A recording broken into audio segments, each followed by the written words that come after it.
अरे पगला हम खुदे खूब बहुत गरीब परिवार से आई। कब्बे से आपको चिल्ला रहे थे कि आपका फोटो बनाया है। हाँ आपका फैन है। Thank you.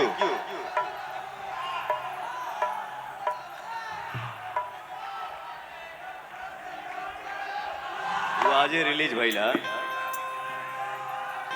2 लाइन गा दीजिए। सौर्या फिल्म से हमारे एक ठो सावन के गाना आज सुबह में रिलीज भइला, जौने भजन के टाइटल बा देवघर के राजा। वाह,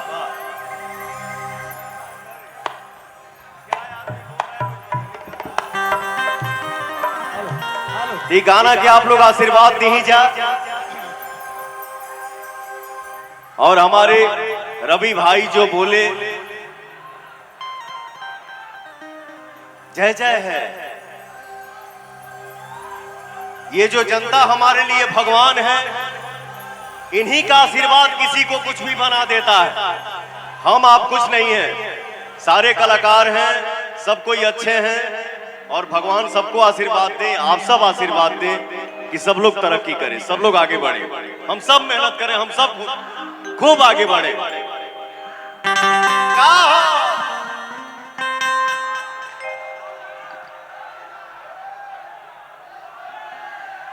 कुहू कुहू बोले ले कोयलिया, सगरो शोर होता।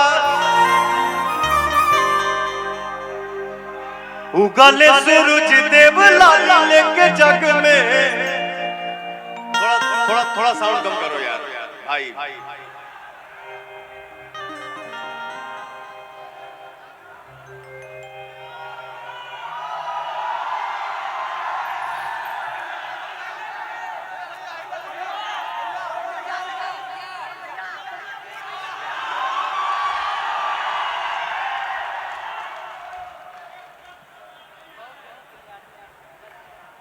हम अरे पगला हम खुदे खूब बहुत गरीब परिवार से आई। कब्बे से आपको चिल्ला रहे थे कि आपका फोटो बनाया है।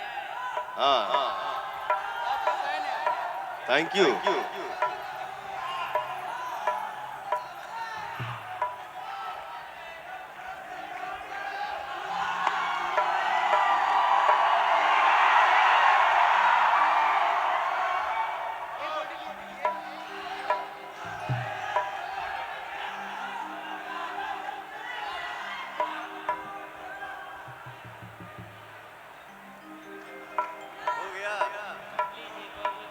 थैंक यू बेटा, बहुत आगे बढ़िए। और ये कभी मत बोलो कि हम गरीब परिवार से हैं। हम मेहनत करेंगे तो क्या नहीं हासिल हो सकता है। मेहनत करो ना, खूब मेहनत करिए, खूब आगे बढ़िए। Thank you. ठीक है, ये बच्चा बोला कि भैया मैं बहुत गरीब परिवार से हूँ। अरे नहीं, अरे भाई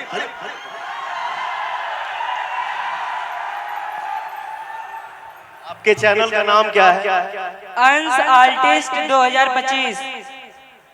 अब 2025 के बाद ना,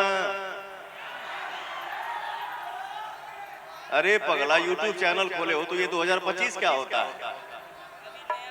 हाँ तो नया बनाए हो तो ये साल हटा दो, क्योंकि चैनल पे आप कभी भी कुछ भी छोड़िए तो हमारे जनता को लगना चाहिए कि कुछ नया आया है मार्केट में। ठीक है, तो इसको आपको लगे तो आप चेंज कर लीजिएगा मेरे हिसाब से, बाकी आपको जो अच्छा लगे सो करिएगा। लव यू बेटा। चलिए। कुहू कुहू बोले ले कोयलिया, जग में शोर होता।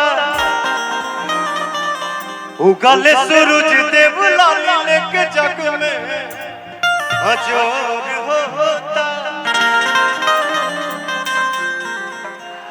दर्शन करे खातिर भगतन के झूठा नवा भइले।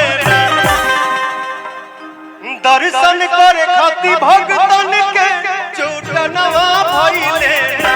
ए भोले बाबा खोली ना होके बढ़िया।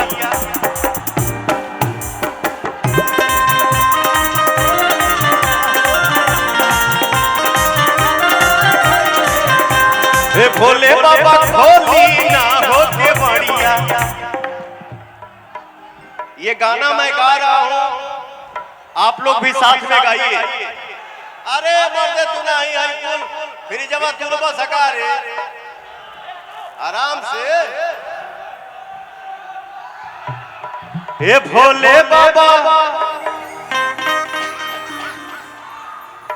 ए भोले बाबा होली ना हो के बढ़िया अब बिहानवा भइले।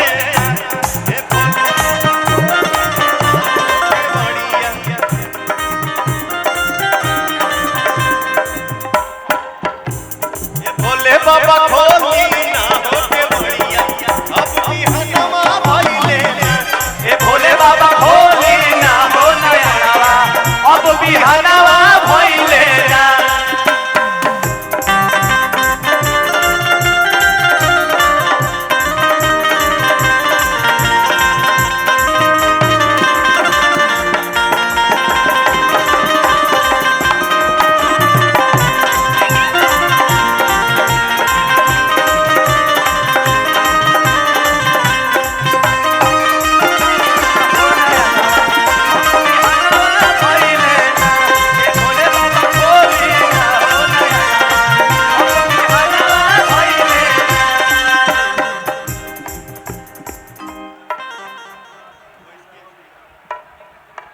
ऐसा माइक बाकी हमार बनलो आवाज पता ना का होगा।